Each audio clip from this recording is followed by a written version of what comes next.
এই রায়টি এমন ভাবে হয়েছে যে সরকার চাইলে এটি পরিবর্তন পরিমার্জন করতে পারবে, সেই সুযোগটি রয়ে গেছে। এই যদি ব্যাখ্যা করে বলেন।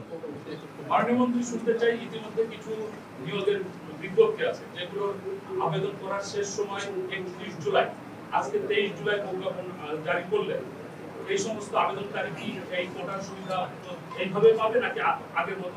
এই প্রজ্ঞাপনে পরিষ্কার বলা আছে এ আদেশ অবিলম্বে কার্যকর হইবে।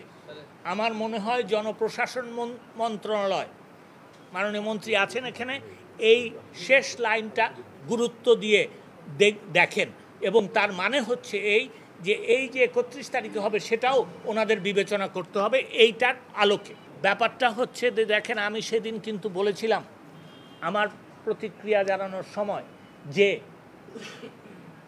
সর্বোচ্চ আদালত অত্যন্ত বিচক্ষণ একটা রায় দিয়েছেন, সুদূর প্রসারী। তার কারণ হচ্ছে সর্বোচ্চ আদালত যদি এখানে শেষ করে দিতেন বলে, তাহলে ভবিষ্যতের প্রেক্ষিত কিন্তু তার যদি বদলাতে হতো, আবার রিভিউ করতে হতো। তার কারণ হচ্ছে এটা সর্বোচ্চ আদালত এবং রিভিউয়ের টাইমও ততদিন চলে যেত। সেই জন্য সর্বোচ্চ আদালত বলেছেন, এবং এইটা ফিউচারের কথাই ওনারা বলেছেন। তো সেই ফিউচারে যদি প্রয়োজন হয় তখন দেখা যাবে।